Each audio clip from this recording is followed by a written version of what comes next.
Fala, senhoras e senhores, sejam todos muito bem-vindos a mais um vídeo. Mais um vídeo da nossa série 30 Dias com Deus. Essa série tá quase chegando aí ao fim. E eu não sei, você sabe, lembra qual que é esse número? 27. Esse é o 27. E hoje aconteceu algo muito peculiar, né? Eu tava limpando ali onde o cachorro fica, né? E aí começou, como de costume em algumas situações, que acontece comigo já em algumas situações, como se fosse aquela crise existencial. Tipo assim, 30 dias gravando vídeo, foi bacana, foi legal, foi assim, uma experiência, não que já esteja chegando ao fim, né? E eu falei assim, e agora? O que é que eu vou fazer? Depois que acabar isso, né? E agora?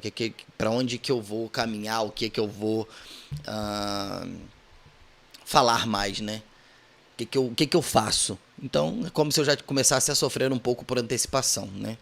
E aí eu entrei num looping. Mas agora, refletindo agora de tarde, pensando um pouco sobre tudo isso, começou a vir alguns flashes na minha cabeça, eu comecei a entender alguns motivos de algumas situações, e aí foi conectando algumas coisas aqui, eu fui lendo algumas coisas, estava assistindo aqui um vídeo também, e isso foi conectando com algo que apareceu, né? Como eu digo assim, quando algo salta aos olhos, quando algo realmente, um conhecimento revelado, né? E tem um tempinho atrás a Andressa falou assim, e aí, vai falar sobre o que hoje? Eu falei, não faço ideia. Não faço ideia do que eu vou falar sobre hoje, mas sei lá, enfim. E aí fiquei aqui, na minha. Normalmente eu gravo vídeo um pouco mais cedo, mas hoje eu tô gravando até um pouco mais tarde do que normalmente eu gravo. E aí, foi então que eu comecei a perceber algumas coisas, né? Eu tenho vivido durante um bom tempo já, entre aspas, assim, meio perdido, né? Meio perdido em questão de propósito. Na viagem até que eu fui fazer com a Andressa ontem, a gente estava conversando sobre isso, e ela até meio que comentou que ela nunca teve essa sensação de tipo assim, que essa pira, né? De tipo assim, eu preciso fazer XYZ, eu preciso... Não. Ela falou que nunca teve essa pira. A única coisa que ela tinha era a certeza que ela queria ter uma família, ponto final. Era como se fosse o sonho de vida, a realização pessoal dela. Era ter uma família. Era ter uma família e cuidar da sua família. Estar com a sua família. E eu disse pra ela que eu sempre tive o desejo de fazer algo. Sempre tive. E hoje me fizeram até uma pergunta na caixinha. O que tinha me motivado lá atrás, 15 anos, né? A me tornar o instrumentador cirúrgico. E eu refleti um pouco sobre aquilo dali. Eu falei, cara, o que realmente me levou lá atrás a fazer isso, né? E aí eu lembrei que realmente aquilo que fez com que eu desejasse foi aquilo que eu estava vendo quando eu trabalhava no hospital. Porque até então eu tinha me formado como técnico de enfermagem, mas não tinha vivenciado coisas cirúrgicas, centro cirúrgico, não tinha. Eu estava mais focado em questão de urgência, emergência, enfim. E aí eu refleti poucos minutos naquilo dali e eu lembrei da sensação que eu tinha, do sentimento que eu tive quando eu desejei aquilo dali. E basicamente foi o desejo de conseguir... Já viram quando a gente é criança, né? Sei lá, os 5, 6 anos, você tem os seus heróis. Você tem os seus heróis, né?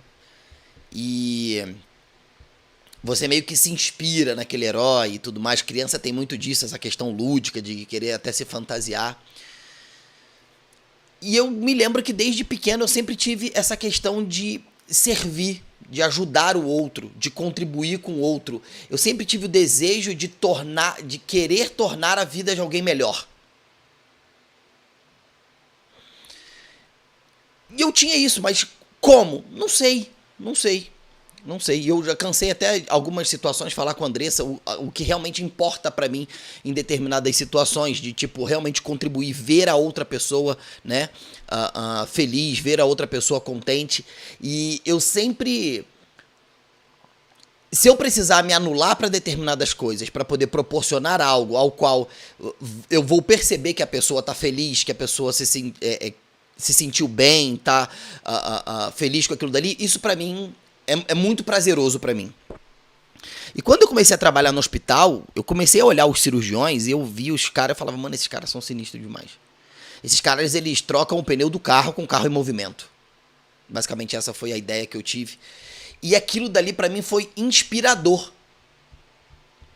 Ver de certa forma um cirurgião removendo o mal que estava fazendo para aquela pessoa, melhorando a qualidade de vida daquela pessoa, tornando aquela pessoa melhor em algum aspecto, que aquela pessoa chegou desesperada ou aquela pessoa chegou sem vida e teve vários problemas e eles conseguiram ser um instrumento naquele momento que tornassem a vida das pessoas melhores, mesmo que muitas das vezes a vida dos médicos não são as melhores, né? Mas isso é obviamente não só na medicina, existem muitas outras profissões que fazem isso. Isso daqui, por exemplo, que eu estou fazendo, pode de certa forma, né, comunicar, pode de certa forma ajudar, inspirar, virar chaves na cabeça de outras pessoas, tornar a vida de outras pessoas melhores. Mas naquela época eu acho que foi isso. E desde pequenininho assim, eu tinha uma vontade de contribuir nesse sentido da saúde, mas eu não sabia especificamente o que, quando eu era criança, não sabia especificamente, aí você quer ser bombeiro e tudo mais. E por outro lado, eu também sempre tive um desejo de ser policial militar, né? E isso meio que me foi tirado, a oportunidade de tentar ser. E não é que eu fico, tipo, foi me tirado. Não, acho que me tirado por várias situações. Primeiro pela situação que eu vivia. Naquela época, não era cabível que eu me tornasse policial no lugar onde eu morava. Ou era inconcebível pessoas do lugar que eu morava, porque eu morava numa comunidade, descobrirem que eu estava em um processo para uma aprovação policial. Isso colocaria, sem sombra de dúvidas, a minha vida e a vida da minha família em risco. Por N situações, que eu não vou mencionar agora, naquela época. Mas mesmo assim, por alguns momentos, eu meio que fui e, enfim, não aconteceu. E aí, beleza. E aí eu comecei a trabalhar na área de saúde, me tornei instrumentador cirúrgico por esse objetivo, e eu ficava cada vez mais encantado, cada vez mais emocionado com aquilo dali. Cada vez mais feliz quando eu contribuía, entrava na cirurgia, via aquela pessoa saindo melhor, e eu ia no quarto com os médicos, eu ouvia os médicos falando com os familiares, e eu falava, caraca, meu amigo. A gratidão no olhar daquelas pessoas, sabe? Era algo, assim, muito gratificante. Muito, muito gratificante. E eu era uma pessoa muito sonhadora. Eu me recordo disso, eu era um cara muito sonhador. Eu sempre sonhei com grandes coisas. Eu sempre sonhei, mas eu não só sonhava, eu trabalhava para aquilo dali, né? Só que eu não sabia exatamente o que eu iria fazer em um determinado momento, mas eu sabia que eu precisava ir para uma próxima fase da minha vida. Então, de técnico de enfermagem, me tornei instrumentador cirúrgico. E eu tinha uma sensação de incapacidade muito grande. Apesar de sonhar muito, eu me sentia muito incapaz em N aspectos. Isso, de certa forma, era positivo, porque se revelava quem Deus era na minha vida. E chegou um determinado momento, vocês vão entender, eu estou fazendo isso aqui para contextualizar onde eu quero chegar no tema principal. Eu acredito que isso vai... Isso falou fortemente comigo, vai falar fortemente com você, e eu tenho certeza que vai falar fortemente com a Andressa, que está aqui na minha frente também. Vai ser um choque. E desde pequeno eu era muito sonhador. Com grandes coisas, de conquistar, de fazer, enfim, desde pequeno. E aí, eu me tornei, eu fui pra faculdade, enfim, resumindo bastante coisa, fui pra faculdade, passei por muitas dificuldades. Eu creio que o meu processo da faculdade, se não fosse a mão de Deus, era impossível para mim me tornar, né, me formar na faculdade por N questões, principalmente questão financeira. Tive que abandonar o trabalho na época, que eu trabalhava com um cara já durante muitos anos, e esse cara, ele foi o Dr. Túlio, né? Ele foi um pai para mim, a esposa dele foi uma mãe para mim, eles sempre me orientaram na medida do possível. O Túlio, eu lembro que quando eu entrei na faculdade, Eu já não estava trabalhando tanto mais com ele nas cirurgias por conta dos horários que não eram tão compatíveis. Ainda assim, ele me manteve contratado, ainda assim, ele pagava o meu salário. E, salvo engano, ele fez isso. Salvo engano, foi um ano ou um ano e meio, não me recordo, mas foi um tempo assim grande. Eu não sei se eu já estava no segundo ano da faculdade, não me recordo, mas eu sei que ele, enfim, que ele ainda permaneceu comigo um ano, basicamente, para consolidar isso daqui. E chegou um determinado momento que não dava mais e a vida dele também mudou, enfim. Eu não tinha mais emprego, não tinha como me sustentar, comecei a dar aula como instrumentador cirúrgico, para instrumentação cirúrgica, ganhava R$ 500 por mês, e eu já tinha um filho pequeno, enfim. Eu não tinha como me alimentar, eu não tinha como comprar materiais, e Deus me sustentou em todo o processo e eu consegui me formar, porque eu tinha um desejo muito grande de me tornar cirurgião. Na época eu estava fazendo odontologia e eu queria fazer cirurgia bucomaxilofacial. Então, a minha cabeça, desde o primeiro período, desde o primeiro momento que eu pisei na faculdade, a minha única certeza era que eu queria me tornar cirurgião bucomaxilofacial, ponto final. E uma das coisas que eu mais desejei foi chegar no terceiro ano da faculdade, que era onde a gente iria começar a fazer as cirurgias. Eu lembro da minha primeira cirurgia, eu lembro da emoção que eu senti na minha primeira cirurgia, eu lembro de que quando eu saí dali, a minha cabeça estava a milhão e eu estava muito extasiado, muito feliz com aquilo dali. Ótimo. E eu estava muito convicto. Então, eu só queria saber de cirurgia e tudo mais, e passou um tempo.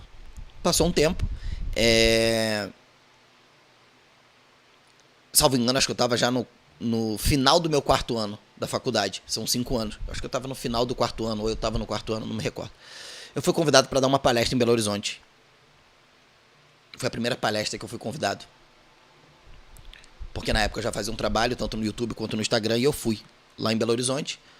Tinham aproximadamente 200 pessoas, ou um pouco mais de 200 pessoas. Foi a primeira palestra que eu dei.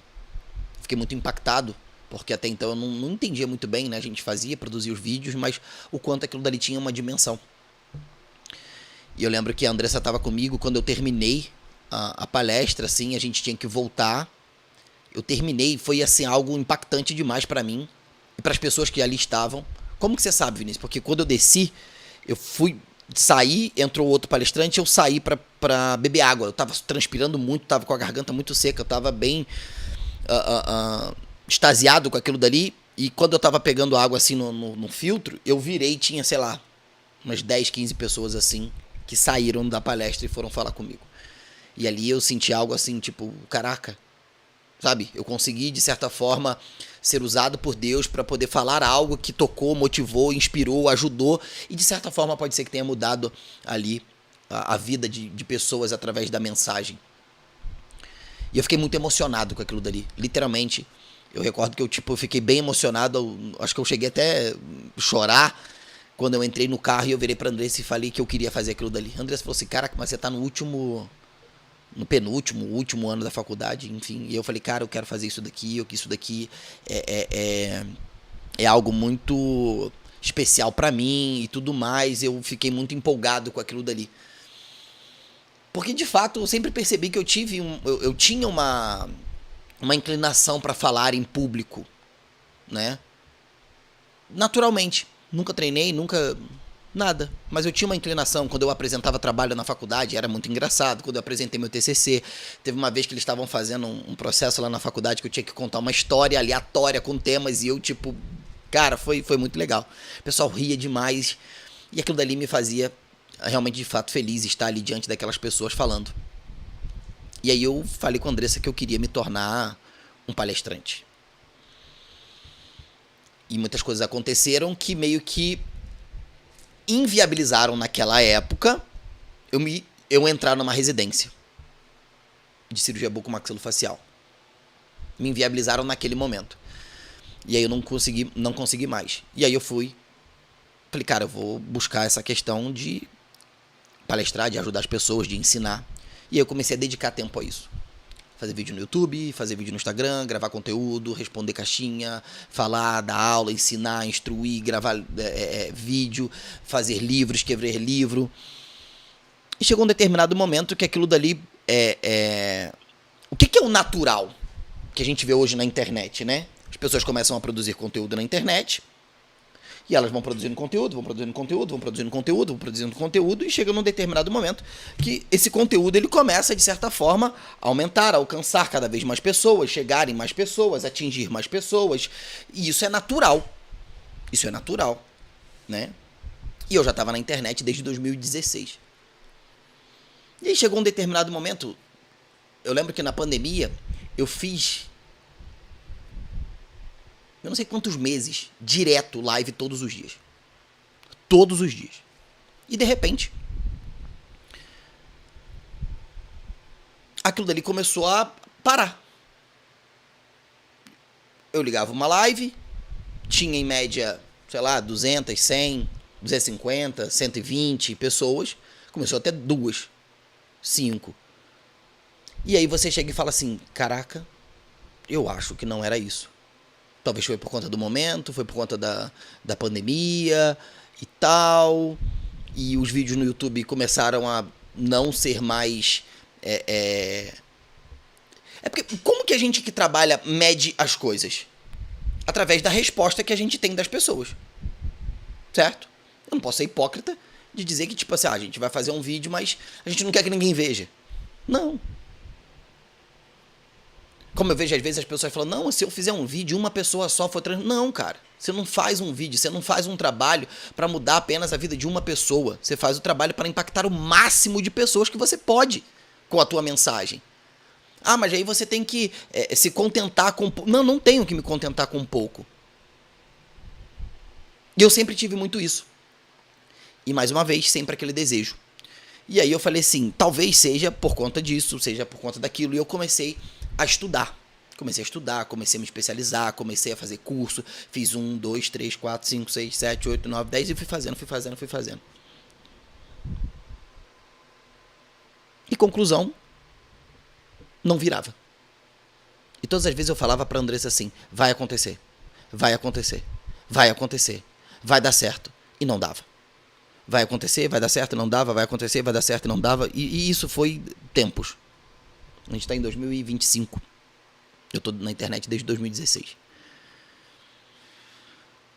E nesse percurso a gente começou a ver outras pessoas crescendo, dando certo. E a gente, cara, o que a gente tá fazendo de errado? Enfim, é inevitável que você começa a meio que se comparar. E aí você começa a talvez olhar pra si e ter que talvez confessar que talvez você não seja tão bom. Que talvez não seja aquilo. E aí você começa a dar espaço pra dúvida. E o que aconteceu? Como eu disse pra vocês anteriormente, eu sempre sonhei muito. Sempre sonhei grande, sempre sonhei em muitas coisas. Eu lembro que eu sonhava determinadas coisas e falava com a Andressa assim, e ela tipo ficava me olhando e falava, não é possível, cara, não é possível. E eu sempre tinha muita expectativa, muito entusiasmo, muita alegria, muito fervor no sonho. Muito intensidade, eu sempre fui muito intenso nas coisas que eu fazia. A Andressa tá aqui, ela não me deixa mentir. Eu sempre fui muito intenso nas coisas que eu fazia.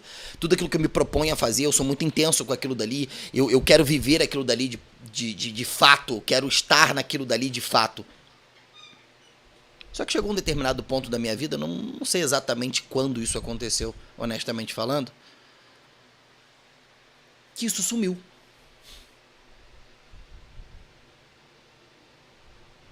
Sumiu. E junto com isso, começou a muitas coisas desandarem.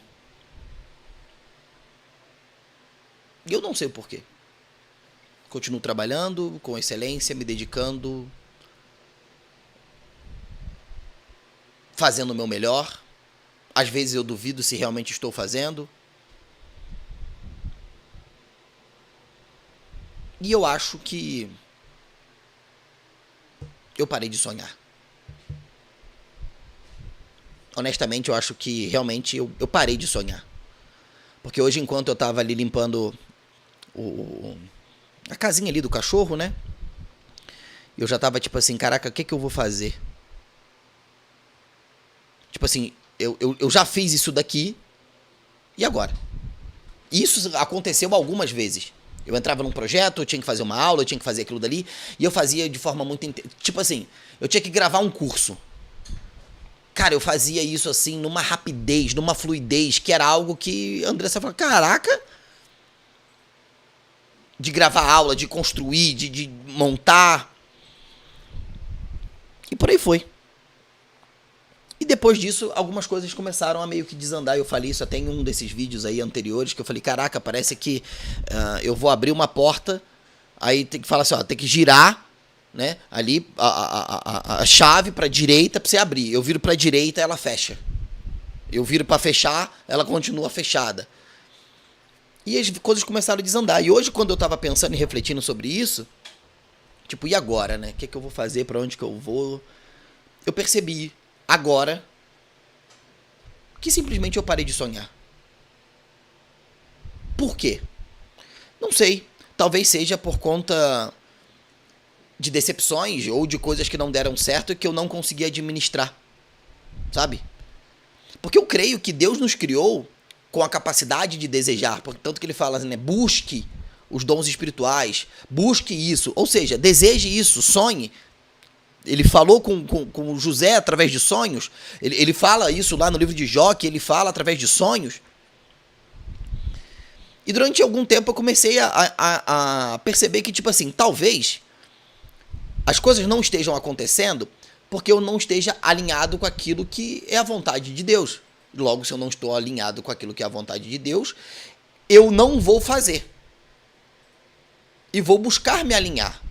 Só que eu já estou nessa há um tempo. Eu já estou nessa há um tempo. Teve uma vez que eu gravei um vídeo e eu disse assim, eu poderia fazer muitas outras coisas. Eu poderia trabalhar em outras coisas, em outras situações. Poderia. Mas e se eu não estiver fazendo aquilo que é a vontade de Deus? E diante disso, eu estava usando a Bíblia para poder não fazer. E com isso, eu comecei a passar os meus dias ociosos, sem sentido, sem sentido. E hoje eu tive esse questionamento. Hoje isso instalou na minha cabeça. Você parou de sonhar.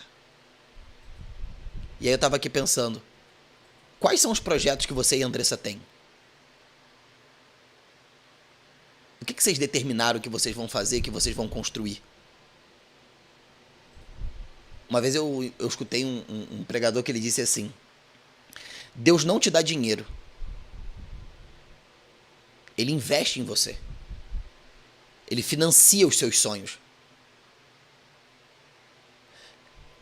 Se você sonhar e você tem a certeza e a convicção de que o seu sonho é possível, é porque você está sonhando pequeno demais. Possível para os seus recursos. E isso agora começou a fazer todo sentido na minha cabeça. Talvez eu tenha perdido a coragem de sonhar. Talvez não. Eu perdi. E eu falei, tá, Deus, e aí? E eu senti claramente como se ele tivesse assim, continue. Continue, mas não faça o mínimo necessário.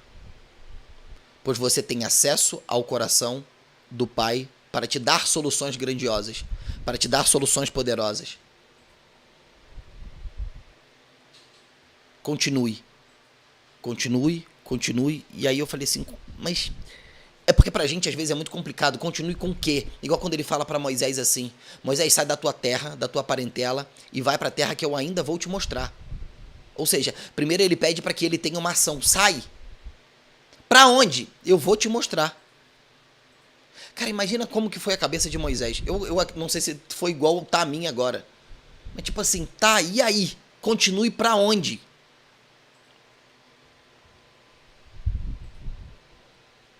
Continue pra onde? E aí eu lembrei de algo.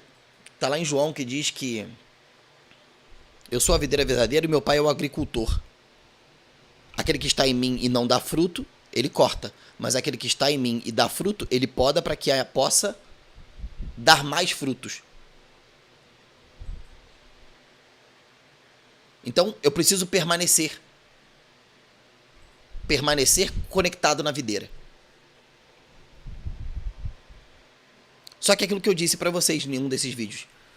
Eu sou o provedor da minha casa e eu sou o empreendedor. Então, eu sou remunerado por aquilo que eu produzo. Se eu não produzo, não existe uma remuneração, não existe, né, um caminho.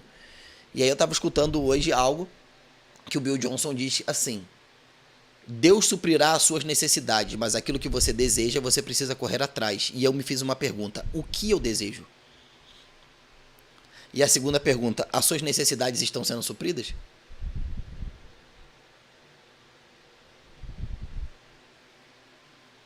Eu, de certa forma, sim. Agora, o que você deseja? Não sei.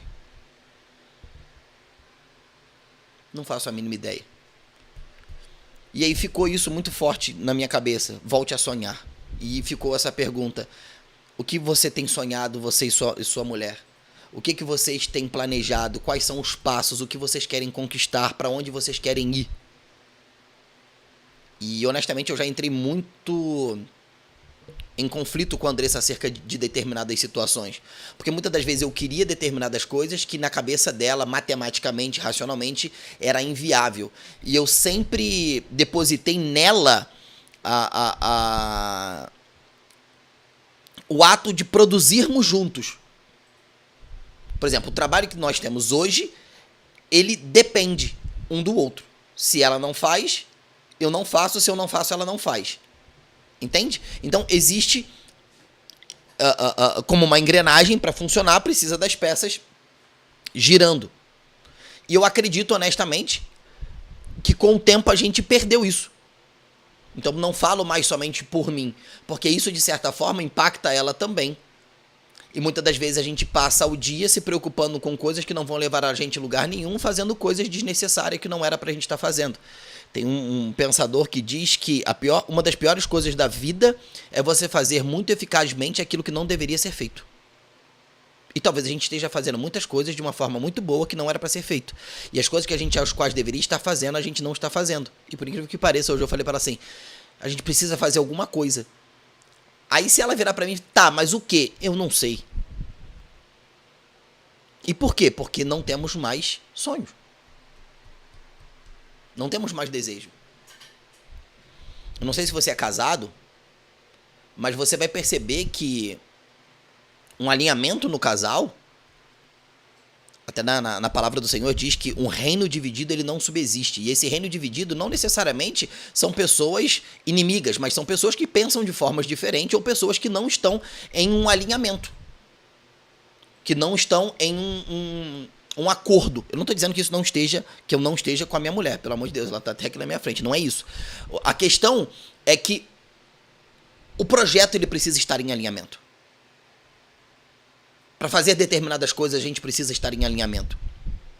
E eu percebendo hoje, eu percebi que um dos pontos entre a nossa vida é que talvez, não sei se ela tá aqui me ouvindo, se ela vai pensar da mesma forma, possivelmente depois a gente vai falar sobre isso, porque ela não sabia o que eu ia falar e nem eu. Eu acredito que um dos pontos foi esse, que a gente meio que perdeu essa capacidade de sonhar e de desejar coisas grandes, como a gente sonhava e desejava lá atrás. E que foi a forma pela qual a gente conseguiu sair de um barraco, ir para uma casa maravilhosa, construir uma clínica, conseguir comprar um carro, conseguir fazer tudo que a gente fez, sempre foi juntos, trabalhando juntos em alinhamento. A Andressa cumprindo o papel dela, como eu disse anteriormente, que era o desejo que ela sempre teve de ter a família. E dentro da família, obviamente, ela se encaixa perfeitamente dentro daquilo que ela faz, até mesmo daquilo que o trabalho que ela faz, que ela exerce, e ela cumpriu isso. E eu sinto que eu não estou cumprindo, por exemplo, justamente por isso.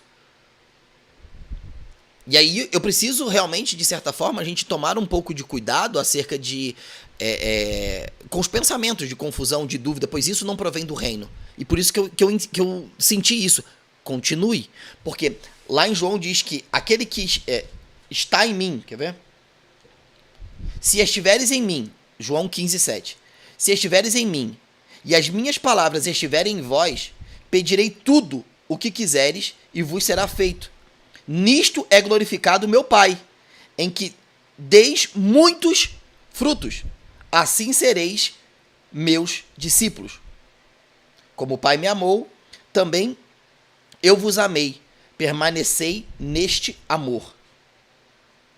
Ou seja, ele está dizendo, e eu senti isso, né? Eu preciso sonhar, eu preciso continuar e eu preciso estar nele. Mesmo às vezes achando que Deus podia dar um passo a passo. Mas aí eu venho num conflito de alguns vídeos que eu já fiz anteriormente, sobre o processo de confiar. Só que antes, eu creio que eu preciso avivar sonhos em mim. Pedir para que o Senhor avive sonhos em mim que estejam alinhados com o seu coração.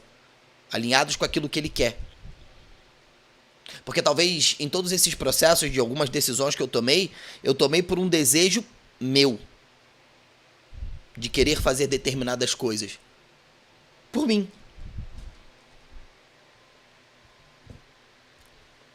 E aí eu comecei a perceber um pouco sobre isso. Entender mais sobre isso. Ter a convicção daquilo que está lá em Salmos. Eu até estava lendo isso para Andressa. Em Salmos 105, 24, 25, diz que ele multiplicou sobremodo o seu povo e o fez poderoso, mais poderoso do que os seus inimigos. Ou seja, Deus ele multiplicou o povo, tornou o povo mais poderoso, mais sábio, mais forte do que os seus inimigos. Depois que Deus fez isso, você vem para o versículo número 5, né? E tá aqui, ó. Fez mais poderoso do que seus inimigos. Versículo 5. Mudou o coração deles. Mudou o coração de quem? Dos inimigos. Para que se aborrecessem com o seu povo. Para que traçassem astutamente os seus servos. Para que eles entrassem em contato, em guerra. Ou seja, Deus preparou o povo dele, aumentou, deu poder. E depois Deus virou o coração dos inimigos para que eles atacassem o povo. Porque certamente a vitória era certa. A vitória já estava com o povo. Então Deus ele vai nos preparar, vai nos certificar, e ele fez isso desde a fundação do mundo. E criou Deus os céus e a terra, e criou Deus que da terra produza isso, isso e isso, águas, animais, papapá. Ou seja, Deus ele preparou tudo, deixou tudo que era necessário para a nossa existência e depois nos colocou no jardim. Ele não nos fez primeiro para que a gente passasse por necessidades, por dificuldades. De acordo com as nossas necessidades. Não que não vamos passar dificuldades na vida, porque isso é natural. Assim como você deseja ter um diploma, você precisa passar pela dificuldade, pelos desafios de se formar. Você quer passar num concurso público, você precisa passar pelas dificuldades e os desafios de estudar, de buscar. Para que você possa depois se glorificar no final do processo. Então, isso é natural. E eu comecei a pensar muito sobre isso agora, nesses exatos minutos, segundos. E hoje eu preciso entender. Eu precisei entender e eu estou entendendo que eu preciso permanecer e continuar. E o que isso pode servir para você? Talvez você esteja numa situação parecida que a minha, e talvez você perdeu também a capacidade de sonhar e de acreditar diante das dores da vida, das dificuldades da vida, dos eventos adversos que a vida trouxe, das dificuldades, ou talvez dos desejos que não foram realizados, ou que as coisas não aconteceram da forma com a qual você desejou e por isso você parou, desistiu, desanimou, deixou de acreditar que era possível. E para que você não possa, não tenha mais essa sensação, esse sentimento, essa ferida, você decidiu se colocar numa caixa a qual você vai se proteger para que nada, entre aspas, aconteça. E aí a gente começa a perder a nossa função aqui na Terra, de que a glória do Senhor precisa do nosso trabalho para que haja a manifestação daquilo que Ele quer, em qualquer coisa. Em qualquer coisa que você faça, tanto que a Bíblia diz que tudo aquilo que você for fazer, faça com fé, faça como se fosse para Deus. Porque, de fato, isso é uma forma de representar aquilo que Deus é através daquilo que fazemos, independente daquilo que você faça. Se você é uma pessoa que faz uma comida gostosa e uma pessoa coloca aquilo na boca e fala, meu Deus, que comida deliciosa. Ou seja, quando você tem um trabalho com excelência, as pessoas que desfrutam do seu trabalho reconhecerão a glória do Senhor neste trabalho. Porque conseguem entender que, assim como eu falei num desses vídeos, que Salomão queria construir um caminho, uma escada que conectasse a casa dele à casa de Deus, e ele chamou um dos artesãos, e esse artesão ele fez uma coisa maravilhosa. Quando a rainha de Sabá chegou até aquele lugar, ela reconheceu que havia um Deus em Israel por conta do trabalho daquele cara, da excelência que foi feito aquilo dali. E eu acho que é isso. Eu não tenho muito o que falar, porque a minha cabeça tá pensando em tudo isso que aconteceu, tudo isso que eu estava falando. E essa é a diferença de que realmente eu ter decidido desde o início que eu não iria falar nada que eu não percebesse no meu dia, tivesse atenção àquilo dali. Então um recado para mim e para você é: volte a sonhar. Volte a sonhar, volte a acreditar. Fique em paz que Deus vai cuidar de todas as suas necessidades. Mas aquilo que você deseja, você precisa buscar. Porque a Bíblia até nos diz isso. Que precisamos buscar os dons espirituais. Buscar com fervor. Buscar com intensidade. Assim como as promessas, você precisa tomar posse para que elas aconteçam. Assim como você quer se formar na faculdade, seja lá qual curso você precisa entrar, passar por aquele processo, desejar aquele processo para que você possa se realizar. Percebe que tudo que a gente tem hoje precisa disso? Se eu quero ter uma boa colheita, eu preciso plantar. E sempre buscando, obviamente, não buscar os desejos carnais. Porque o nosso desejo carnal faz com que a gente atraia guerras espirituais desnecessárias. Porque os nossos desejos carnais, ele é um desejo mal direcionado.